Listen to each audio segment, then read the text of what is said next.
আজানের আগে আসার পরে যখন বয়ান শুরু হয়েছে তখন উনি বয়ান করতেছে, আজান চলা অবস্থায় বয়ান স্থগিত ছিল।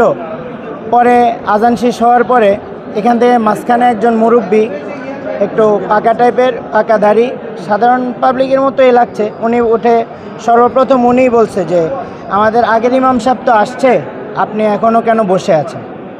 তো এটা একটা জাতীয় মসজিদ, এখানে যে কোনো একজন মানুষ এসেই সাথে সাথে মিম্বরে বসতে পারে না, এটা একটা সিস্টেমের মধ্য দিয়ে নিশ্চিত উনি আসছে। তো ওনাকে এভাবে প্রশ্ন না করে ওনার এটা অন্যভাবে করা যেতে পারত, যার কারণে দাঙ্গাহাঙ্গা হয়েছে। সেটা হচ্ছে আপনার ওনাকে যখন একজন মুরব্বী জিজ্ঞেস করছে যে আমাদের আগের ইমাম সাহেব আসার পরেও আপনি এখনও বসে আছেন, ওনাকে উঠতে দেন। তারপরে এখান থেকে আরও কয়েকজন মুসল্লি দাঁড়াইছে। এখানে কিন্তু কে হুজুর, কে আম পাবলিক, কে সাধারণ জনগণ, এটা বিষয় না, এটা আল্লাহর মসজিদ, এখানে সবাই মুসল্লি, সবাই সমানভাবে মুসল্লি।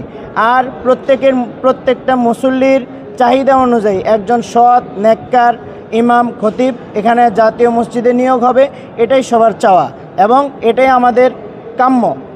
সেই ক্ষেত্রে মানুষ বলতেই পারে যে আমাদের আগের ইমাম আসার পরে আপনি কেন বসে আছেন, কিন্তু এখানে কথা হচ্ছে যদি আগের ইমাম নামাজ না পড়ান তাহলে আগের ইমাম এখানে মিম্বর পর্যন্ত কিভাবে আসছে? এটা জাতীয় মসজিদ হিসাবে এখানে কি কোনো সিকিউরিটি নাই?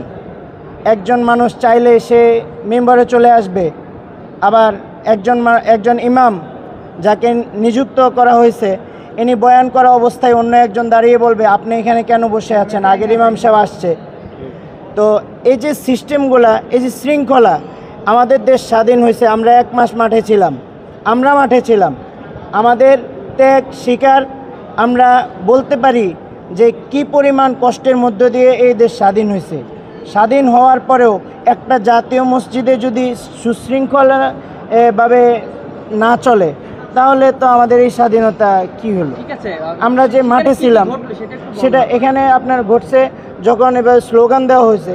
স্লোগান দেওয়ার পরে যিনি মেম্বারে বসে বয়ান করতেছিলেন উনি নেমে গেছে, আর এখানে সবাই আগায় একবারে মেম্বারের কাছে নিয়ে আসছে। কাছে নিয়ে আসার পরে ওনাকে নামিয়ে ফেলছে।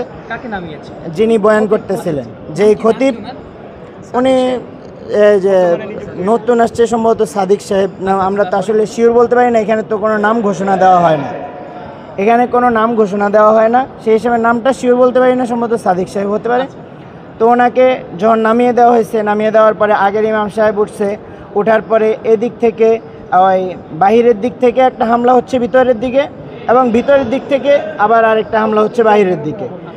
ঠিক সেমভাবে এক গ্রুপ বাহির থেকে হামলা করছে, এক গ্রুপ ভিতর থেকে হামলা হচ্ছে, এরকমভাবে চলতেছে। চলার পরে আমরা মসজিদ থেকে বের হয়ে গেছি, গিয়ে বাইরে যে প্রশাসন ছিল ওনাদেরকে আমরা বলছি যে আপনারা যেই ব্যবস্থা করা যায় সেই ব্যবস্থাটাই করেন। মসজিদের একটা নিয়মতান্ত্রিকভাবে, এখানে তো আসলে অনেক মানুষের ভিড় ছিল, সেই ক্ষেত্রে আহতর সংখ্যাটা আমি এখন যদি বলি সেটা আসলে আমি এটা মানে একটা অজ্ঞাত একটা কথা বলে তো লাভ নাই। এখানে আহত আমরা যেটা দেখছি, যারা হামলা করছে উভয় পক্ষের হাতে আমরা দেখছি জুতার বাক্স, সূত্রা এবং মসজিদের অভ্যন্তরীণ আরও অন্য যে সমস্ত জিনিসগুলো থাকে এগুলাই সবার হাতে ছিল। এই সমস্যাটা মূলত যেই খতিব নতুন এসে বসছিল, আজান শেষ হওয়ার পরে উনি যখন বক্তব্য শুরু করছিলেন তখনই ওনাকে একজন প্রশ্ন করছে যে আগের খতিব আসার পরে আপনি এখনও বসে আছেন কেন? তখন থেকেই মূলত এই সমস্যাটা শুরু হয়, সবাই মেম্বারের কাছে চলে আসে। আসার পরে নতুন যে ইমাম ওনাকে